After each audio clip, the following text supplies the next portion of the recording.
யாரோ ஒரு பொம்பளை ஒண்ணுமே இல்லாத ஒரு விஷயத்துக்கு அவளுக்கு வேண்டப்பட்ட யாருக்கிட்டே சொல்லிட்டாங்கன்னு உடனே அதுக்கு ஒரு தனிப்படை அதை ஒரு வழக்கா பொய்யா சொல்லி அந்த நிக்கிதா இன்னைக்கு ஏங்க வீட்டை விட்டு ஓடணும்? அவங்க ஒரு நல்லவங்க தானே, அவங்க தர்ம பத்தினி தானே, வீட்டை விட்டு ஓட வேண்டிய அவசியம் நிக்கிதாவுக்கு என்ன இருக்கு? குடிக்க தண்ணி கேட்டவங்களுக்கு மிளகா பொடியை கலந்து கொடுத்துருக்காங்களே அவங்க வீட்டுக்காரங்க, இதை யாருங்க மனித பிறவியல்னு சொல்லுவாங்களா? மேலதிகாரி என்ன சொன்னாலும் செய்வாங்களா?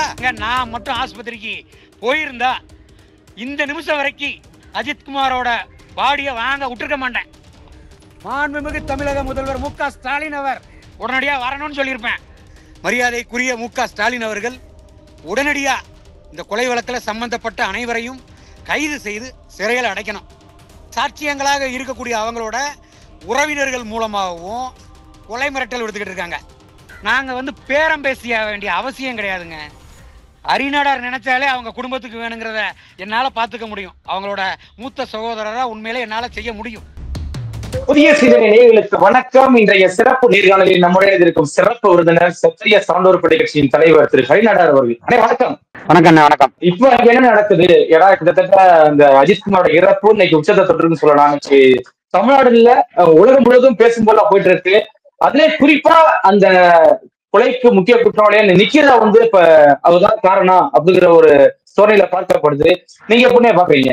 இந்த கொடூர படுகொலைக்கு மெயின் மூல காரணமே அந்த புகார்தாரரா அறியப்படுற நிகிதா அப்படிங்கிறவங்க தான். அந்த நிகிதாங்கிறவங்க பொய்யான ஒரு புகாரை அஜித்குமார் மேல கொடுக்காம இருந்திருந்தா இன்னைக்கு அஜித்குமார்ங்கிற அந்த சகோதரர் உயிரோட இருந்திருப்பார். ஏன் அப்படின்னா அவங்க நகை கொண்டுட்டு போனதுக்கான எந்த ஆதாரங்களுமே இப்ப வரைக்கும் காவல்துறையில சமர்ப்பிச்சதா எந்த ஒரு ரிப்போர்ட்டுமே யாரும் சமர்ப்பிக்கல. இல்ல இப்ப நிகிதா சொல்றீங்க. இப்ப நிகிதா இன்னைக்கு ஒரு ஃப்ராட் பேர்வழி இன்னைக்கு சோசியல் மீடியாவில் ஏற்பட்ட கமெண்ட் குமிஞ்சுட்டே இருக்கு. இப்படி பேர்பட்ட ஒரு மோசடி பேர்வழிக்கு எப்படி இந்த அளவுக்கு ஒரு சோர்ஸ் இருக்கு? தலைமைச் செயலாளரே போயிட்டு அங்கேயிருந்து ஒரு போன் கால் வருதுன்னா பாருங்க, ஒரு திருட்டு வழக்கே இல்ல சொல்ல போனா அப்படிதான் நிக்க போகுது.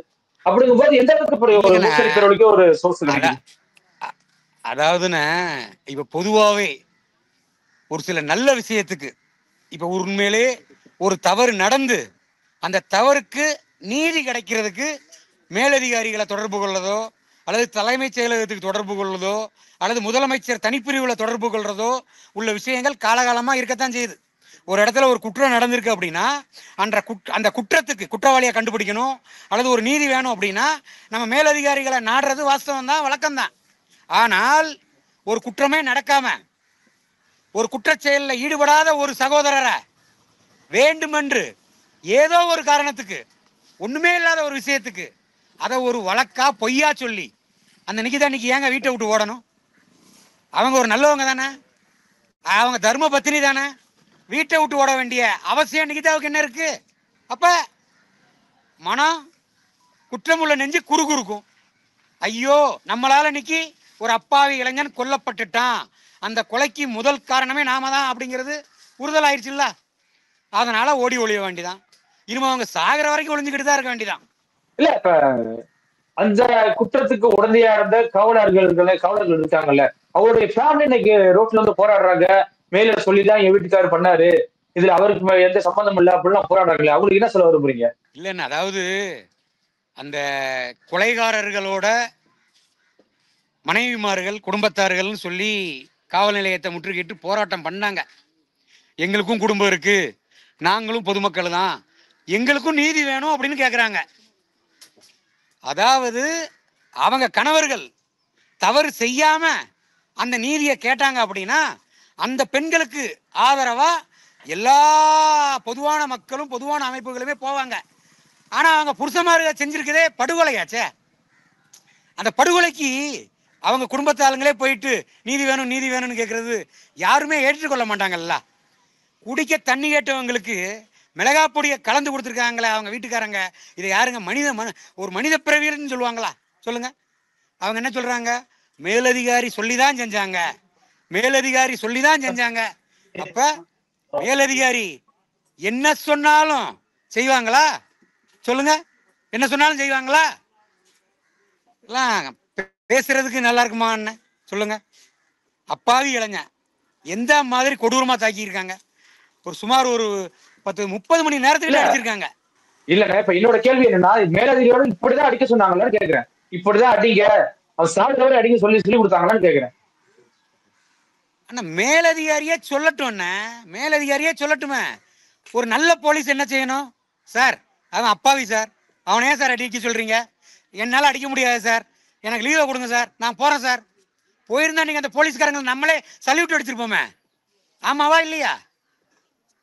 கண்டிப்பா. சாத்தாங்குளத்துல அப்பாவையும் பையனையும் அடிச்சு கொண்ட அந்த கொலைகேஸ்ல இன்னைக்கு ஒரு அன்பு சகோதரி காவலர் ரேவதி சாட்சி சொன்னாங்களா இல்லையா? அநியாயம் பண்ணாங்க, அப்பாவையும் பையனும் அடிச்சு கொண்டாங்கிறத அவங்களே சாட்சியமா சொல்லியிருக்காங்களே மாண்புமிகு நீதியரசர்கள்ட்ட. அவங்கள நாங்க சல்யூட் பண்றோமே. இந்த கொலைகாரங்களை கொலைகாரங்க தான் சொல்லுவாங்க. இதுல இன்னொரு கொலைகாரனை பிடிக்காம இருக்காங்க, உடந்த பண்ண அதிகாரிகளை இன்னும் பிடிக்காம இருக்காங்க. எல்லாரையுமே பிடிச்சி உடனடியா மாண்புமிகு தமிழக முதல்வர், காவல்துறையை கையில வச்சிருக்கக்கூடிய மாண்புமிகு தமிழக முதல்வர் மரியாதைக்குரிய மு.க. ஸ்டாலின் அவர்கள் உடனடியா இந்த கொலை வழக்கில் சம்பந்தப்பட்ட அனைவரையும் கைது செய்து சிறையில் அடைக்கணும். உரிய நீதியை உடனடியா ஞானசேகரனுக்கு எப்படி விரைவா செயல்பட்டு நீதியை வாங்கி தந்தாரோ அதே போல நீதி வாங்கி தரணுங்கிறது தான் ஒட்டுமொத்த நாடார் சமுதாயத்தின் கோரிக்கையா நாங்க இந்த நேரத்தில் கூற கடமைப்படுறேன். அந்த அஜித்குமார் மேல அட்டாக் பண்ணும்போது, அந்த அடிக்கும் போது அந்த வீடியோ எடுத்திருக்காரு நம்ம சதீஷ்ங்கிற ஒரு பையன். அவர் மேல இப்ப இன்னைக்கு ஏகப்பட்ட வருது, மிரட்டல் வருது, பார்த்து இருந்துக்கப்பா அப்படின்னு சொல்லி மிரட்டாங்க. இன்னைக்கு அவரே பேட்டி கொடுத்திருக்காரு. இதை நீங்க எப்படி பாக்குறீங்க? அண்ணா இப்ப இந்த மடப்புறம் அப்படிங்கிற இந்த அஜித்குமாரோட ஊர் வந்து எல்லா சமுதாயத்தினருமே இருக்காங்க. நாடார் இருக்காங்க, தேவேந்திர குலர்கள் இருக்காங்க, அகமுடையார், கல்லர், இந்த மாதிரி எல்லாம் இருக்காங்க. எல்லா சமுதாயத்தை சார்ந்தவங்களுமே இருக்காங்க. அப்ப இதுல என்ன அப்படின்னா, இறந்த சகோதரர் நாடார், இந்த கொலைகாரர்கள்ல மாற்று சமுதாயத்தை சார்ந்தவங்க. அப்ப இதுல என்ன ஆயிடுது அப்படின்னா, இந்த மிளகாய் பொடியை வாங்கி கொடுத்தவர்கள், அவர்களுக்கு உதவி செஞ்சவங்க, அந்த கொலைகாரர்களுக்கு உதவி செஞ்சவங்க, அப்புறம் இந்த படுகொலை நிகழும் போது காட்டுமிராண்டித்தனமா கொலைவெறி தாக்குதல் நடத்தும் போது அதை வீடியோ பதிவா எடுத்தவங்க எல்லாருமே மாறுபட்ட சமுதாயத்தை சார்ந்தவங்க. அப்ப இந்த கொலைகாரர்களுக்கு ஆதரவா செயல்படக்கூடிய அவர்களது உறவினர்கள் மற்றும் காவல்துறையை சார்ந்தவர்கள் தொலைபேசியிலும் அந்த அந்த சாட்சியங்களாக இருக்கக்கூடிய அவங்களோட உறவினர்கள் மூலமாகவும் கொலை மிரட்டல் எடுத்துக்கிட்டு இருக்காங்க. அதோட காணொளிகள் எல்லாம் இன்னைக்கு தொலைக்காட்சியிலே பேட்டியே கொடுத்துட்டாங்க. அந்த வீடியோ எடுத்த அன்பு சகோதரர் பேட்டியே கொடுத்துட்டார். என்னெல்லாம் மிரட்டுறாங்க, மாண்புமிகு நீதியரசரே எனக்கு வந்து பாதுகாப்பு கொடுக்கணும்னு சொல்லியிருக்காங்க, ஆனா காவல்துறை இன்னும் பாதுகாப்பு கொடுக்கல அப்படின்னு இருக்காங்க. அப்ப காவல்துறை, சட்டத்தை பாதுகாக்கக்கூடிய காவல்துறை என்ன பண்ணிக்கிட்டு இருக்காங்க? யாரோ ஒரு பொம்பளை ஏதோ ஒண்ணுமே இல்லாத ஒரு விஷயத்துக்கு அவளுக்கு வேண்டப்பட்ட யாருக்கிட்டே சொல்லிட்டாங்கன்னு உடனே அதுக்கு ஒரு தனிப்பட எவ்வளவு வழக்குகள் பெண்டிங்ல இருக்கு தெரியுமா? எவ்வளவு வழக்குகள் பெண்டிங்ல இருக்கு தெரியுமா? இன்னைக்கு இந்த அஜித்குமாரோட படுகொலைய தொலைக்காட்சி வாயிலா பார்த்துட்டு ராமநாதபுரம் மாவட்டத்திலிருந்து ஒரு வயதான பெரியவர் இங்க என்கிட்ட வந்து ஒரு முறையிடுறாரு. ஐயா, 2023 இதே மாதிரி ஒரு லாக்அப் மரணம் நடந்துருச்சு, இதே மாதிரி தான் அடிச்சு கொன்னாங்க, நாங்களும் எவ்வளவோ போராடணும், யாருமே நீதி வாங்கி கொடுக்கல, அதுக்கும் நீதி வேணும் ஐயான்னு சொல்லி இங்க வந்து உண்மையிலே முறையிடுறார். மாண்புமிகு தமிழக முதல்வருக்கு, தலைமைச் செயலகத்துக்கு எல்லாருக்கும் அனுப்பின அந்த ஆவணங்கள் எல்லாம் என்கிட்ட காமிக்கிறார். அப்ப தொடர்ந்து காவல்துறையில இந்த மாதிரி படுகொலைகள் நிகழ்ந்துகிட்டு தான் இருக்கு. அப்ப அது தடுக்கப்படணும் அப்படின்னா உண்மையிலேயே மாண்புமிகு மதுரை உயர்நீதிமன்ற நீதியரசர் இந்த வழக்கோட உண்மைத்தன்மையை உணர்ந்து காவல்துறையை உண்மையிலே என்னென்ன கேள்விகள் கேட்கணுமோ காவல்துறை செஞ்ச அத்தனை தப்பையுமே சுட்டி காட்டினாங்க. அவர்களுக்கு கோடான கோடி நன்றியை நான் அந்த நேரத்துல கூற கடமைப்படுறேன். ஏன் அப்படின்னா எல்லா நீதியரசர்களும் இது போன்று செயல்படுவார்களா அப்படிங்கிறது சந்தேகம்தான்.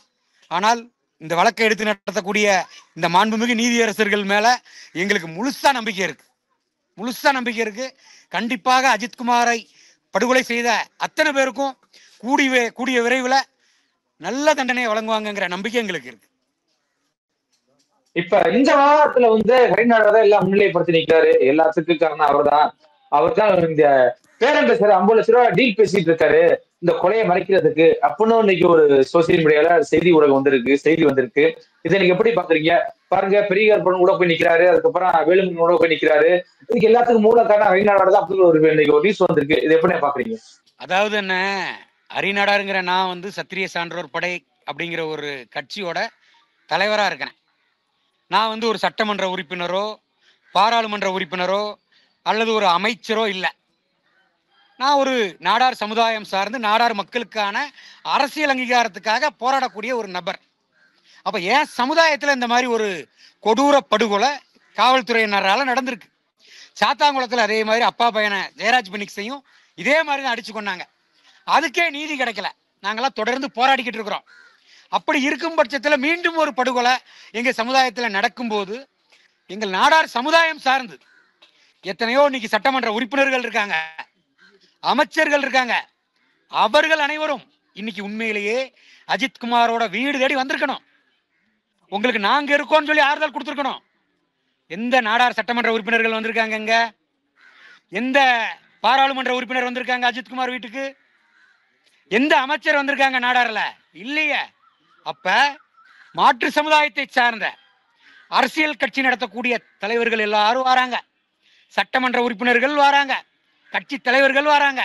அப்ப அவர்கள்கிட்ட எங்க நாடார் சமுதாயத்துக்கு இந்த மாதிரி ஒரு பாதிப்பு நடந்திருக்கு, அரசாங்கத்துக்கு எங்களுடைய வேதனையை நீங்க தெரியப்படுத்துங்க, எங்களோட குறைய நீங்க சொல்லுங்க, எங்களுக்கு நீதி கிடைக்கணும், நீங்க அழுத்தம் கொடுங்கன்னு சொல்லி ஹரிநாடாராகிய நான் சொல்றேன்.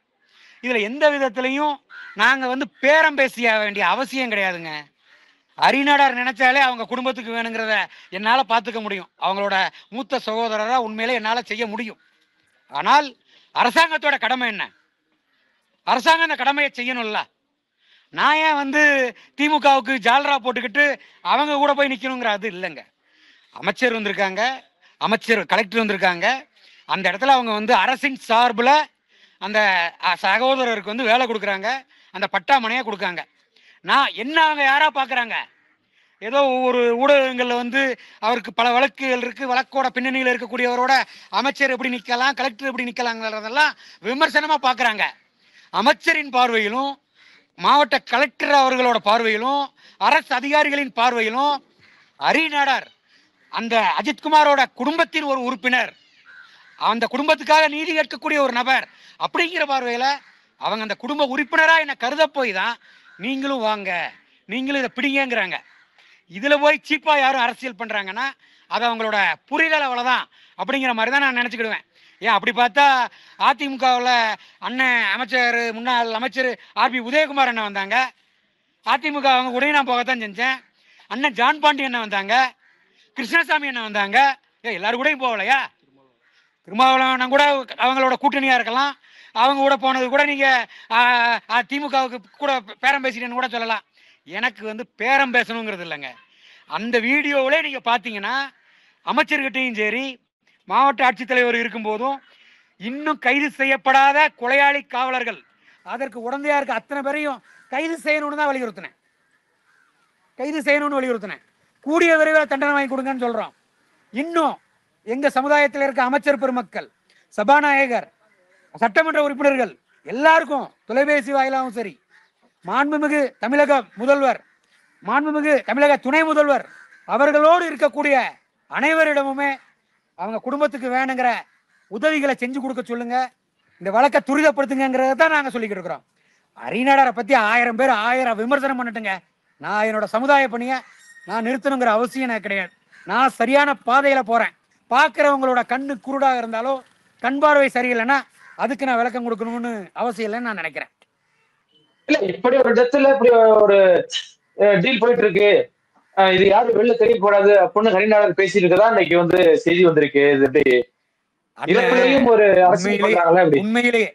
உண்மையிலேயே நான் வருவதற்கு முன்பாக அஜித்குமார் அவர்களுடைய உடலை மருத்துவமனையில் இருந்து அஜித்குமார் அவர்களுடைய குடும்பத்தினர்கள் வாங்காம இருந்திருந்தாங்க, நான் மட்டும் ஆஸ்பத்திரிக்கு போயிருந்தா இந்த நிமிஷம் வரைக்கும் அஜித்குமாரோட பாடியை வாங்க விட்டுருக்க மாட்டேன்.